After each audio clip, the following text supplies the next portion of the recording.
Hey y'all, welcome to Receive and Relate. This is your first time here. My name is Tara Walker. I am very glad that you clicked on this video for story time.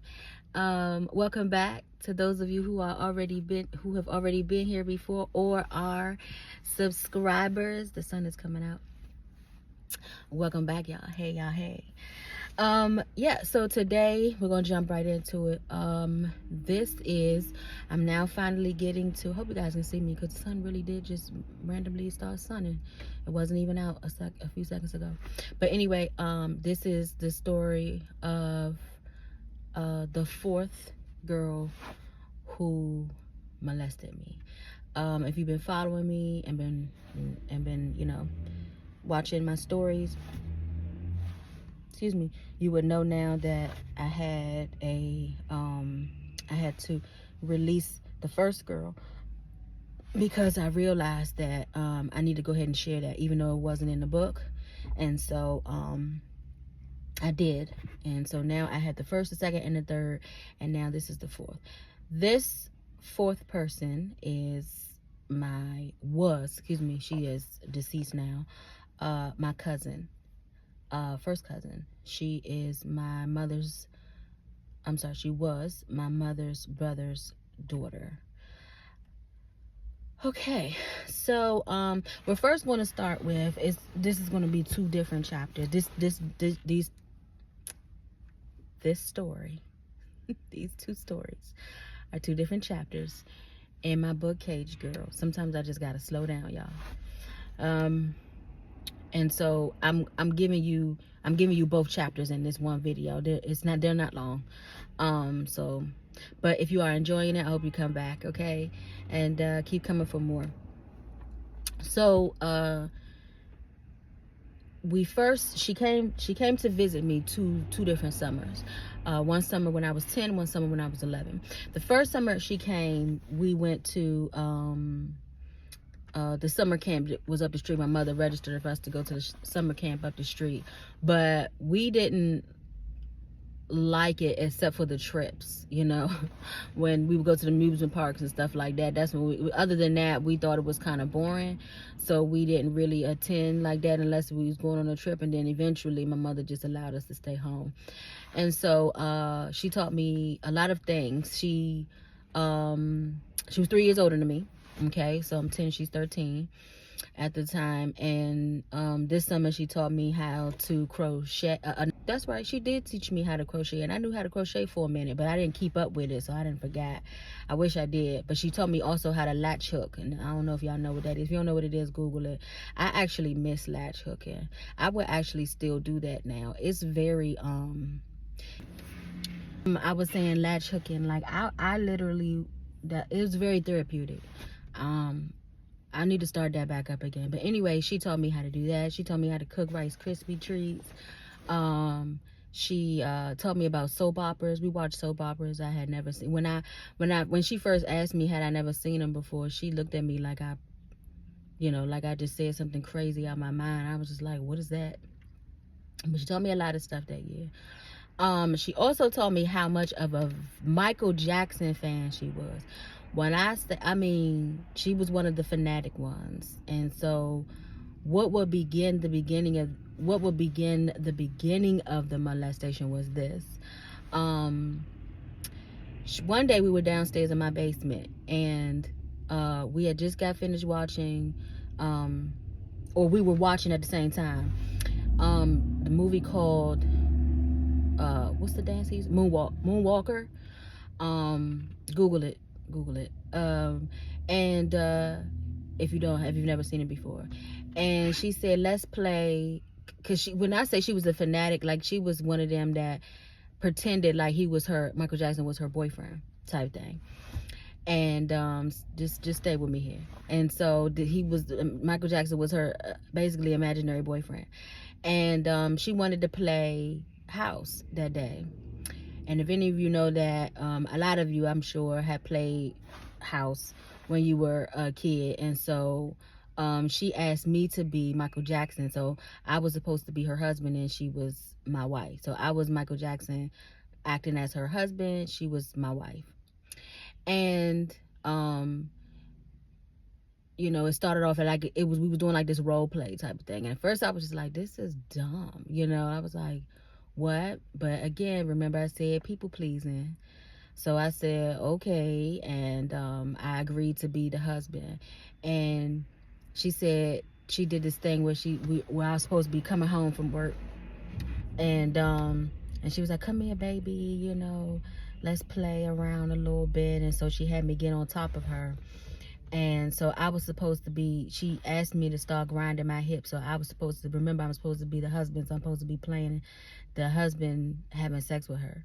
And again, I'm in my head like, I'm 10, right? So in my mind, I'm like, even though I had watched cable movies and all that stuff, I knew all about sex and everything. I just was like, this is dumb. Like, I just couldn't get over my mind. Like, this is so dumb. Like, what are we doing? Like, what am I getting out of this type of thing? What, you know, but I just did what she asked me to do. And she asked me to grind her, you know, and she did these like moaning sounds and stuff like that. And so I'm like, okay, you know. And then eventually, you know, I guess I wasn't playing the role like she wanted me to play the role or whatever. So she had me stop.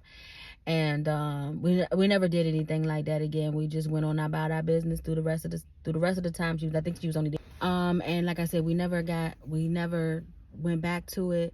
Never did anything like that again. We just enjoyed the rest of the time she was there.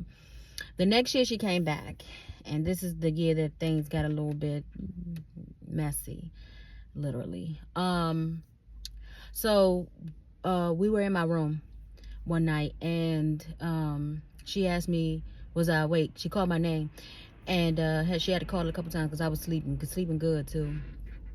And when I finally answered her, she was like, okay, good, you woke. And I was like, I literally wasn't. But anyway, she asked me to come over to her bed. And at that time, I had a set of twin beds in my room. So she was sleeping on one twin bed and I was sleeping on the other. And she asked me to come over to hers. And I came over to her bed, and she said, I want you to do something for me. And I was like, what's that? And she opened up her legs, and I could tell even in the dark because I could feel her kneecap like hit my leg. And so I could tell she had her legs open, and she said, I want you to go down, take your hand and touch my vagina, right? And she said, I want you to tell me what you feel. And I was just like, okay. And I hesitated, but she was my cousin, you know, I loved her, and I was a people pleaser. So I did it. And then I touched, she said, tell me what you feel. And I was like, I feel like this like piece of like meat thing.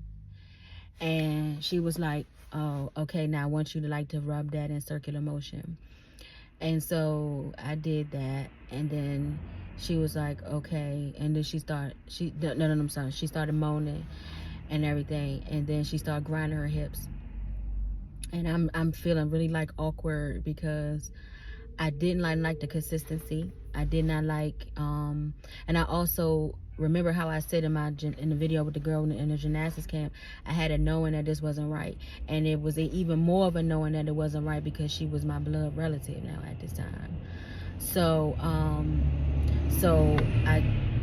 I kept going, and then she said, okay, now I want you to go down, take your finger, go down, and then add another finger and stick them in my hole. And so I did as she asked me to do.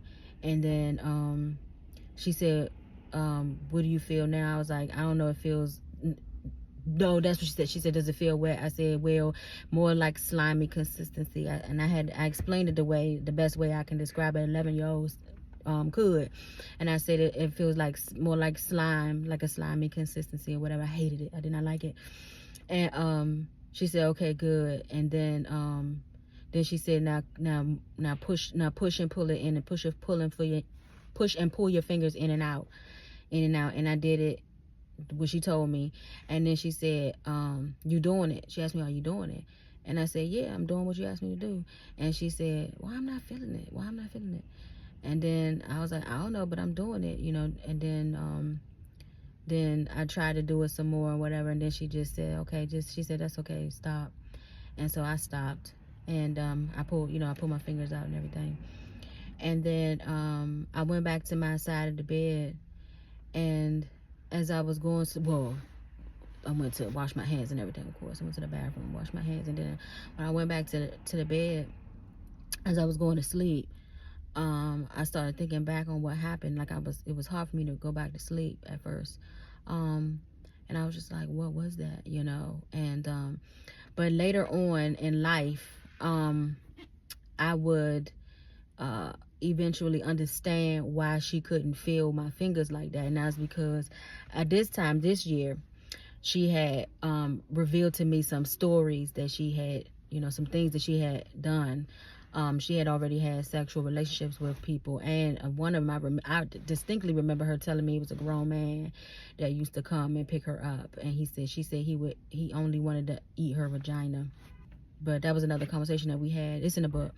But I would later understand why she couldn't feel my fingers were tiny, because she had so much sex by this time that her walls were stretched and everything, so she couldn't feel it. I did not speak about this for many years. Even when I went back, and I released this story eventually, I went to visit her. Then a couple of summers later, when I was 14, I went to visit her this time, and I still didn't even bring it up. She never brought it up. I never brought it up. What happened? But it happened. And so, but nonetheless, that's what happened. So that's the story. If you are enjoying story time, I encourage you to come back. I have more to share. Please like, share, and subscribe. And I encourage you to tell your story too. Don't hold on to trauma and stuff like that. Remember, people receive when they can relate.